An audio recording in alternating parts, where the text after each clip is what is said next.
ফেসবুকে কিভাবে bank account set up করবেন, বিশেষ করে এই সেট আপটা যাদের আসছে ফেসবুক তাদেরকে দ্রুতই bank account set up complete করতে বলতেছে। এই সেট আপটা যতক্ষণ পর্যন্ত কমপ্লিট না করবেন ততক্ষণ পর্যন্ত কেউ আপনাকে স্টার দিতে পারবে না, আপনিও কাউকে স্টার দিতে পারবেন না। প্লাস আপনি ফেসবুক থেকে যে ইনকাম গুলি করবেন কন্টেন্ট মনিটাইজেশন থেকে, সেই ইনকাম গুলিও কিন্তু আপনার পে আউটে যুক্ত হবে না। তাই এই সেট আপটা যাদের আসছে দ্রুত সেট আপ করা জরুরি। তো আজকের ভিডিওতে স্টেপ বাই স্টেপ দেখিয়ে দিচ্ছি কিভাবে সেট আপটা কমপ্লিট করবেন। চলুন শুরু করা যাক আজকের ইন্টারেস্টিং ভিডিওটি। তার আগে ছোট্ট একটা রিকোয়েস্ট, ভিডিওটি শেয়ার করে আপনার টাইমলাইনে রেখে দিতে পারেন, পরবর্তীতে কাজে আসবে। এরকম টিপস ভিডিওগুলি নিয়মিত দেখতে আমাদের চ্যানেল সাবস্ক্রাইব করুন। যারা ফেসবুক পেজ থেকে দেখতেছেন পেজ ফলো করে রাখুন, পরবর্তীতে আপনারই অনেক অনেক কাজে আসবে। চলুন সরাসরি মূল ভিডিওতে চলে আসি। ফেসবুকে bank account set up complete করার জন্য শুরুতেই আপনার ফোন থেকে ফেসবুকে চলে আসবেন। এখান থেকে প্রোফাইল ছবি এখানে ট্যাপ করবেন। এখান থেকে দেখতে পারবেন প্রফেশনাল ড্যাশবোর্ড কিংবা ড্যাশবোর্ড নামে থাকতে পারে, আপনি জাস্ট এটার উপরে ট্যাপ করে দিবেন। ওকে, আমি এখানে ট্যাপ করছি। এরপর এখান থেকে নিচের দিকে চলে আসলে আমরা এখানে দেখতে পারবো মনিটাইজ নামে একটা অপশন রয়েছে, আপনি এটার উপরে ট্যাপ করবেন। ওকে, এখানে ট্যাপ করার পর এখানে যে সেটআপ লেখাটা রয়েছে সরাসরি এই সেটআপের উপরে ট্যাপ করে দিবেন। ট্যাপ করার পর প্রথমে এখানে লিগ্যাল ফার্স্ট নেম, এখানে লিগ্যাল লাস্ট নেম, এখানে আপনার ডেট অফ বার্থডে, এখানে কান্ট্রি অবশ্যই বাংলাদেশ সিলেক্ট করে দিবেন। তারপর নেক্সট এর উপরে ট্যাপ করবেন। এখান থেকে কান্ট্রি বাংলাদেশ সিলেক্ট করা থাকবে। এখান থেকে আপনার বিজনেস টাইপ ইন্ডিভিজুয়াল সিলেক্ট করতে হবে। আমি আগে থেকে এগুলো কমপ্লিট করে রাখছি, জাস্ট আপনাকে দেখাচ্ছি কিভাবে করবেন। ঠিক আছে, বিজনেস টাইপ ইন্ডিভিজুয়াল সিলেক্ট করা হয়ে গেলে নিচের দিকে নেক্সট আপনি আবার এখানে ট্যাপ করবেন। এখন আপনার সামনে সেম এরকম একটা ইন্টারফেস ওপেন হবে, এন্টার ইওর ইনফো। জাস্ট আপনাকে এই ফর্মটা কমপ্লিট করতে হবে। এখানে আপনার লিগ্যাল ফার্স্ট নেম আবারও লিখতে হবে, এখানে লিগ্যাল লাস্ট নেম আবারও লিখতে হবে। এখান থেকে আপনার ডেট অফ বার্থডে লিখে দিবেন। এখান থেকে আপনার প্রাইমারি অ্যাড্রেস লিখে দিবেন যেটা আপনার ন্যাশনাল আইডি কার্ডে আছে। এখান থেকে আপনার সিটি লিখে দিবেন। তারপর এখান থেকে আপনার ডিভিশন লিখে দিবেন, এখানে পোস্টকোড লিখবেন, এখানে একটা ফোন নাম্বার দিবেন, এখানে আপনার জিমেল অ্যাড্রেসটুকু লিখে দিবেন। নিচের দিকে চলে আসবেন, এখানে আপনার টিন নাম্বারটুকু এখানে লিখে দিতে হবে। তো আমি লিখে রাখছি, জাস্ট পেস্ট করে দিচ্ছি। এখন নিচের দিকে চলে আসবেন, নিচের দিকে চলে আসলে এখানে একটা বক্স পাবেন, এটার উপরে টিক মার্ক করে দিয়ে নেক্সট এর উপরে ট্যাপ করতে হবে। এখান থেকে আপনার ব্যাংক অ্যাকাউন্ট সিলেক্ট করে দিবেন। আমি ব্যাংক অ্যাকাউন্ট আগে থেকে যুক্ত করে রাখছি, অর্থাৎ আপনার ব্যাংক অ্যাকাউন্ট নাম্বার এবং সুইফট কোডটুকু লিখে দিয়ে এখান থেকে link pay out method just আপনি এটার উপরে ট্যাপ করবেন।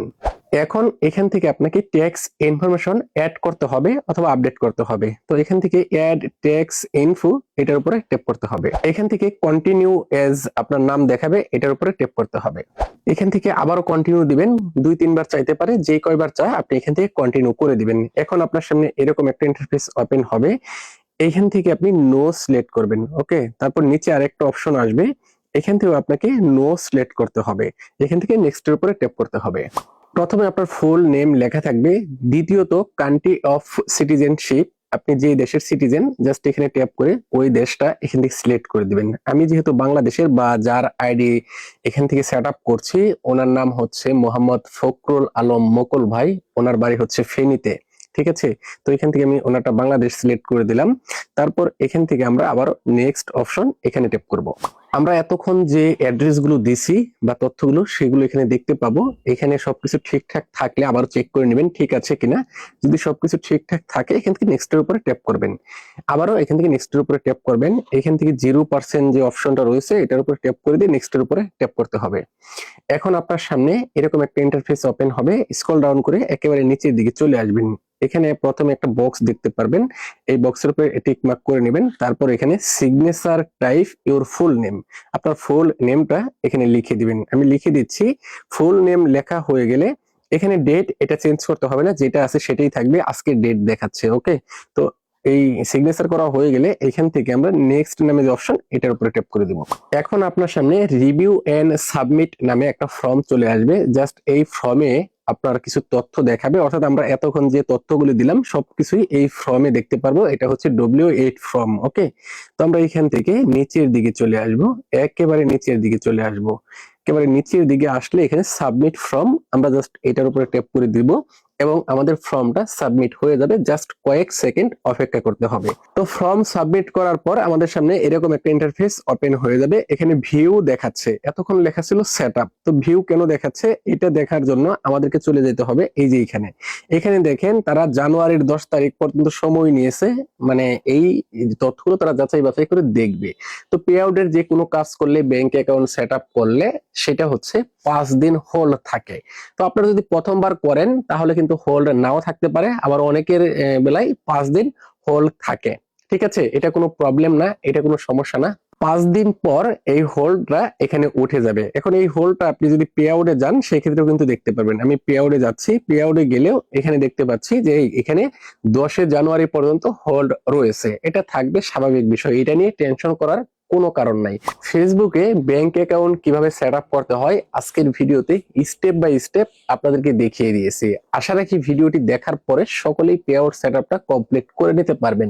এর পরেও যদি আপনারা সেট আপটা কমপ্লিট না করতে পারেন, আমাদের স্ক্রিনে দেখানো হোয়াটসঅ্যাপ নাম্বারে যোগাযোগ করতে পারেন। পে আউটের নাম ভুল, বিজনেস টাইপ ভুল, জন্ম তারিখ ভুল, tax information update, others pay out related যে কোনো সমস্যার আমরা সমাধান দিয়ে থাকি। সার্ভিস চার্জ প্রযোজ্য। আপনার যে সমস্যা সেই সমস্যাটার একটা স্ক্রিনশট সহ বিস্তারিত লিখবেন অথবা ভয়েস করে আমাদের হোয়াটসঅ্যাপে মেসেজ করুন, সরাসরি কল করবেন না। ধন্যবাদ।